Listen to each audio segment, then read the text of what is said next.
Coming up, students voice their concerns on dorm life and their sleeping habits. Basketball season gets into full swing, and you won't believe what the football team eats in order to stay fueled for their weekend games. We're going to talk about all that and more, so get ready. A brand new edition of Buckeye TV starts right now.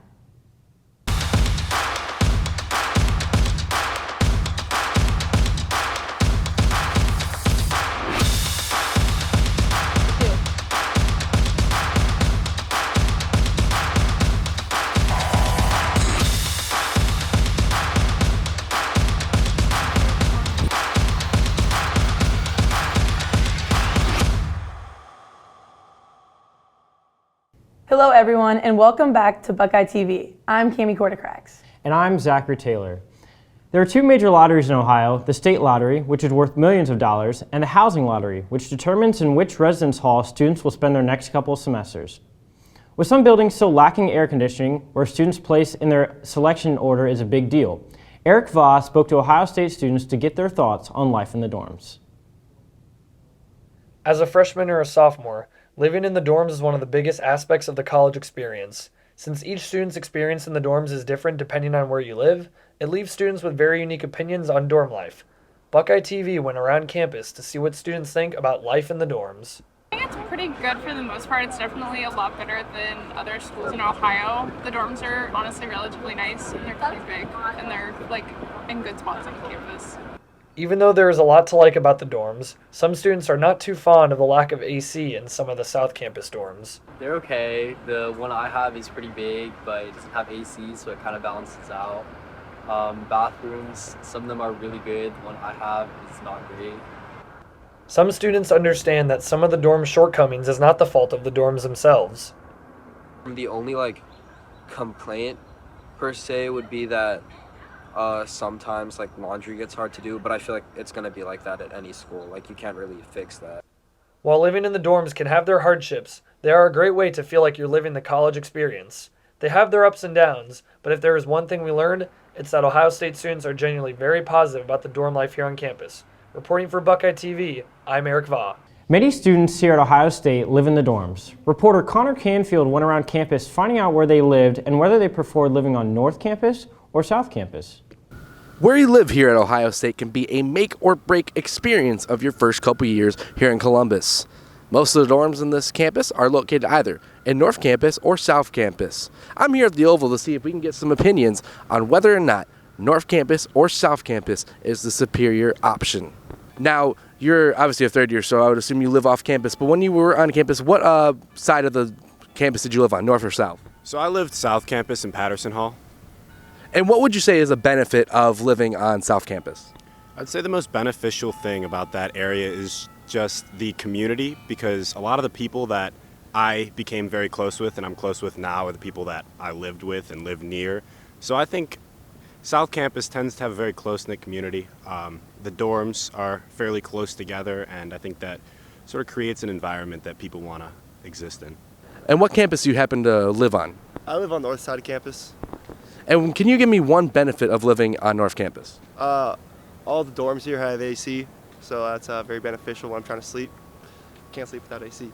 So there you have it. Those are just some of the benefits of living on either North or South Campus. Now you be the judge. With Buckeye TV, I'm Connor Canfield. We've already outlined how many pools Ohio State students have their toes in, but what happens when they are finally able to lay their heads down at night? Are they getting enough sleep to balance their various commitments? Reporter Avery Eisen asked the question, are students sleeping enough to keep up with their college life? Good evening. Tonight, we turn our attention to a topic crucial for college students, getting enough sleep. College life is known for its late-night study sessions, social activities, and of course, those all-nighters. But are students paying a hefty price for sleep deprivation? Let's see what Buckeyes on campus have to say. How much sleep are you getting on a weeknight and why? I'm probably getting about 5 to 7 hours just because I don't get off of work till really late, and then I have homework to do, so I'm probably not going to bed till 12:01, and then I have to wake up by 8 for class, and I always wake up exhausted. I feel like when I'm not in school, I'm getting 8 hours at least, and I always wake up exhausted, and it's just hard to get through the day sometimes. On the weekends, I'm getting way more sleep than I get during the week because I don't have class the next morning. and so I can sleep in. It appears that college students at Ohio State University may not be getting the necessary amount of sleep. Quality sleep is not a luxury, it's a necessity. And if there's one thing we've learned tonight, it's that finding a balance between academics, social life, and rest is crucial. Sweet dreams, Buckeyes. Reporting from Buckeye TV, I'm Avery Eisen.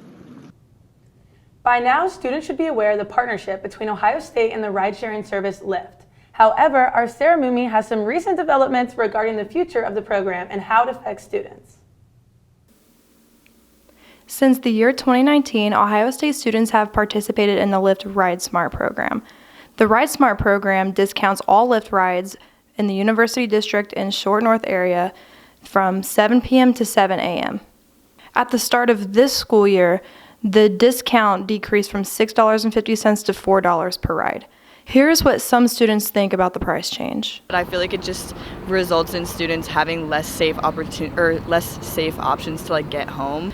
But now I have to consider changing my plans because I don't want to pay the extra because it does add up. OSU should bring back the $6 discount on Lyfts because it makes campus safer for students. It was already hard to pay for Lyfts as it is. I mean, depending on where you're going, sometimes it's a lot of money, and I feel like it kind of makes me not want to use Lyft as much. So I feel like it's gonna just make people make alternative decisions how they want to travel, and it could end up causing some problems. On my street, several people's homes or cars have been broken into this week, and sometimes I just can't afford spending $30 on a Lyft for a weekend or multiple Lyfts going different places in one night. So I've had to walk home, and honestly I shouldn't have to walk home in an environment like that where I feel like my safety is being threatened. For Buckeye TV, I'm Sarah Mumi. Coming up, we're going to take an inside look at Buckeye football.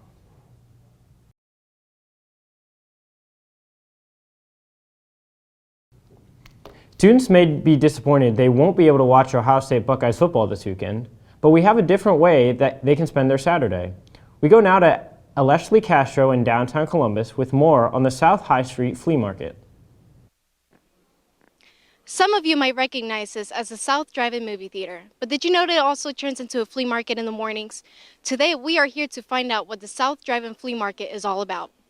This flea market is a seasonal market that typically runs from April to November. Having been a tradition since the 1970s, over 200 dealers set up their vending spots outside on Wednesday, Saturday, and Sunday mornings. Today, we asked buyers and vendors about the importance of the flea market.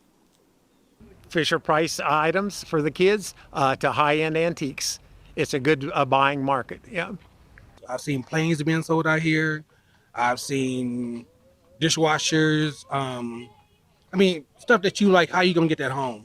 They bring it out here and they sell it and they get it home. There's not a lot around here, so this has been an icon of flea markets for many, many years. So there's not a lot to choose from in this area, so it's one of the best ones. Today, we arrived around 7 a.m. at sunrise. By then, plenty of vendors were already busy selling. Some vendors have even been selling since the 1970s, and others recently started out in the past year.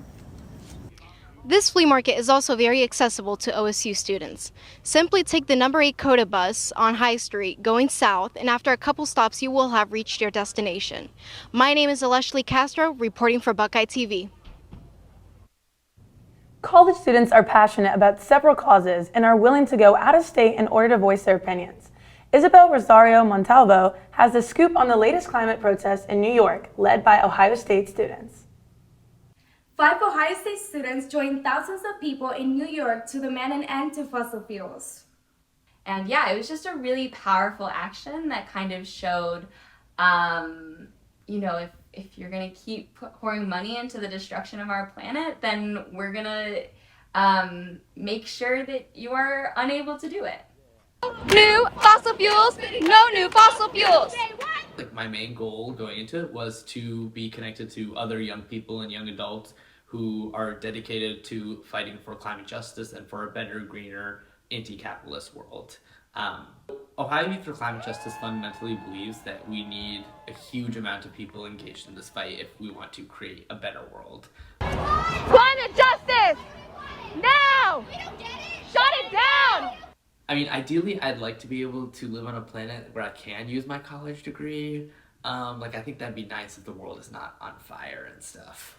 According to climate science from the UN and the IPCC reports, it's very clear that we have around 3 years to drastically reduce greenhouse gas emissions. We are unstoppable! Another world is possible! So I believe that we have a responsibility to do everything we can to end the production of fossil fuels, to build a better and safer world for everyone. This is Isabel Rosario Montalvo from BuckeyeTV. The second Republican debate aired on the Fox network last night. With Donald Trump, the heavy favorite to win the nomination, once again electing to forego participating in the debate, GOP frontrunner Ron DeSantis stood center stage, flanked by Vivek Ramaswamy and Nikki Haley. The event was broadcast on traditional cable as well as streamed on the video platform Rumble. Now hear what students are eating while they are living off campus. From the confined dorm rooms to houses with living rooms, porches, and of course kitchens, many off-campus students at Ohio State University choose to no longer have a meal plan. So how do these fresh out of Scott Dining Hall students go from one Buckeye swipe to no meal in sight? My name is Alexander Frederick, and today we're going to be asking off-campus students how they manage cooking for themselves now that they're truly living on their own.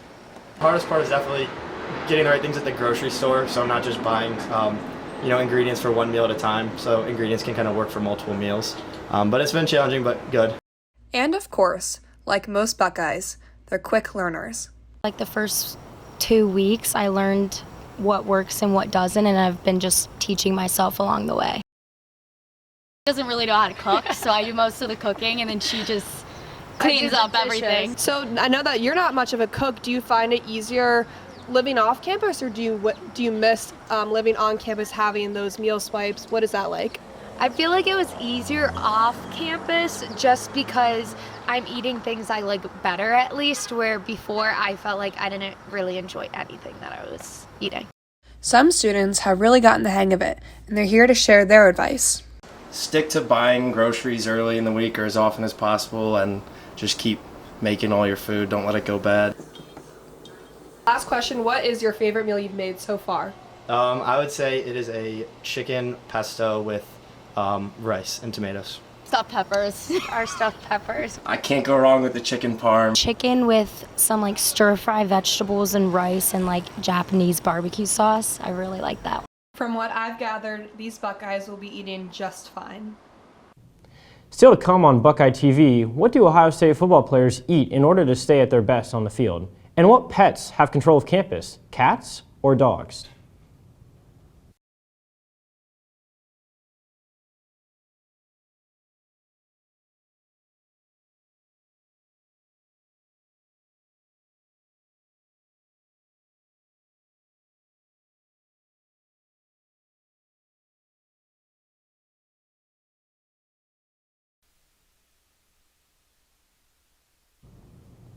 The Ohio State football team is off to another hot start this season with a perfect record through the first 4 weeks of the season. Now we take a look behind the scenes at how players stay fueled for practices and their weekend contests. Buckeye football is off to an undefeated start this season. No surprise there. However, you might be surprised to see just how much goes into fueling these elite athletes. Ohio State football has high standards when it comes to preparing their athletes. A lot of this preparation begins with what they are consuming. Their state-of-the-art dining tables contain everything necessary to get these guys feeling their best, to perform their best every single day. And it's conveniently located right inside their facilities. There are many chefs and staff members that put lots of thought into these meals, including nutritionist Lauren Pushek. So the goal of the meals is to provide the athletes with food for fueling for either before and after practice. So we look to have a protein, carb, and color in all of the options. The menu contains a variety of options made fresh every day. Catered meals, such as Chick-fil-A, often find happy homes inside this facility as well. Still, there's more when it comes to fueling. So we have a fuel zone right outside of their locker room that they have to walk through in order to get to all the rooms that have the meetings, so that they can quickly grab anything that they would want to eat. There's a lot of quick carbohydrate snacks in there, like pretzels, fruit snacks, fruit roll-ups, fresh fruit, and then We also provide things like Greek yogurt for more protein if they want that. We also make peanut butter and jelly sandwiches for them a lot, and then shakes and smoothies also to help them, especially when they have really high calorie goals for weight gain. As you can see with Ohio State football, the most elite athletes require the most elite nutrition. I'm Kimmy Quartercracks here with Buckeye TV. Being in the middle of football season didn't stop Ohio State basketball from holding their first events of the season, including the Buckeyes women's basketball team. We sent our own Caleb Spinner to get the latest from the Schottenstein Center. Thanks, guys. Well, the Ohio State women's basketball team, they know how to take advantage of scheduling. During the football team's off week, they held their annual media days in which head coach Kevin McGuff and every member of the Ohio State Buckeyes team gets a one-on-one chance to speak to the media. McGuff got things started, saying that while he was beyond pleased with last season's NCAA tournament run, he and his team were focused on the future rather than the past. It's a new season, so going to the Elite Eight last year was great, but it doesn't really mean much heading into this year, and so we got to make sure we've got the same fire, competitive spirit, and competitive character that we had last year. Graduate point guard J.C. Sheldon spent much of last season dealing with a bevy of injuries, but says she's been hard at work over the offseason getting ready to play this year. It's been a lot of hard work communication between, me and the athletic training staff. Connie's worked really hard with me to set up a plan to get that fixed and a rehab plan to stay on top of it too. So it's taught me a lot. I've learned a lot, kind of held myself accountable throughout that process, and going to continue to hopefully avoid that situation this year. Following the question and answer portion of the event, reporters were invited to stay for the start of practice, where they got their first looks of the season at returning forward Cody McMahon, transfer guard Celeste Taylor, and the rest of the Buckeyes. Ohio State tips off their season on Monday, November 6th in Las Vegas, Nevada, when they take on the Southern California Trojans. Reporting outside the Schottenstein Center for Buckeye TV, I'm Caleb Spinner. The 22nd ranked Ohio State women's volleyball team fell at home last night against number 1 Wisconsin in straight sets. The Buckeyes, now 4-8 on the year and 1-2 in the Big Ten, came close to winning the second set, but the might of the Badgers was too much to overcome. A silver lining for Ohio State, however, was the support they received from their hometown fans. The Covelli Center was filled beyond capacity for the match, with 4,000 spectators filling in the 3,700-seat arena. Ohio State takes the court next at 12 on Sunday, October 1st, when they host the Maryland Terrapins. Parking has always been an issue on campus, but this academic year, things got worse. More chaos, more tickets, and less parking options for students and faculty members. It is believed that overselling from Campus Park has a trigger to the situation. Having less options to park makes people want to leave their car in places where they shouldn't, which leads to more tickets and chaos. Ohio State University and parking, an issue that never changes, and it got even worse. Overselling of parking slots in campus is a reality this academic year. Campus Park had 1-hour queues of students waiting to get their annual permit, A, B, or C. The problem? Prices are extremely expensive, and there is no guarantee you will have a place to leave your car. Students are clearly against this. I don't think it's fair at all, man. I think students, it's at a major disadvantage for them. I know it's a big campus, a lot of students go here, over 60,000, a lot of staff, but I think they should make parking more reasonable and more affordable, especially for students. Parking lots that have always been empty, like the West Lane Avenue parking lot, are already full at 8 in the morning this year.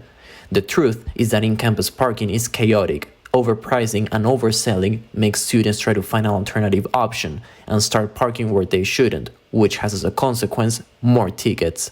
This is a chain. No filter and no control leads to overselling. Overselling to chaos, and chaos leads to more tickets. Yes, I've had multiple tickets even though I have parking passes, and Campus Park just still writes you up sometimes. The only entity that benefits from this is Campus Park. The victims? For sure, students. Shouldn't accessibility and parking be included in the students' tuition? Who controls Campus Park for their actions? These are some of the questions we all have. This was a report from Gaston Kruskevich. When we come back, we get Ohio State students involved in one of history's oldest debates. Stick around. Buckeye TV will be right back.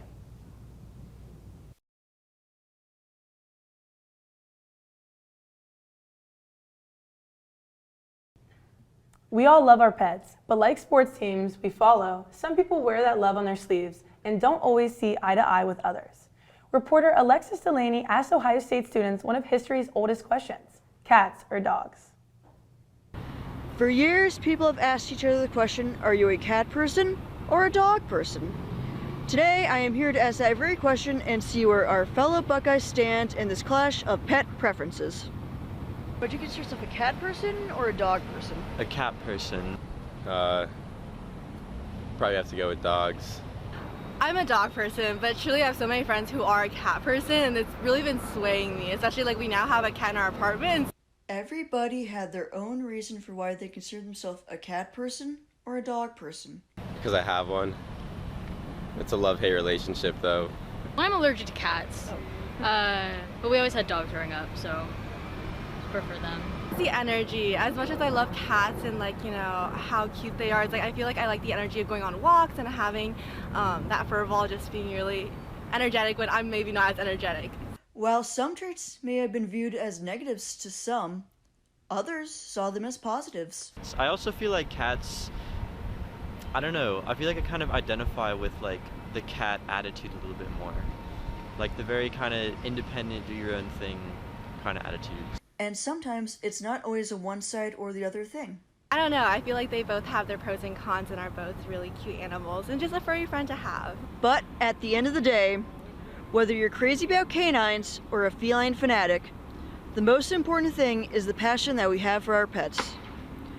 This is Alexis Delaney reporting for BuckeyeTV. Thank you so much for spending your Thursday with us here on BuckeyeTV. For our entire production crew, studio audience, and my partner, Cami Quartercracks, I'm Zachary Taylor saying so long, Buckeye Nation.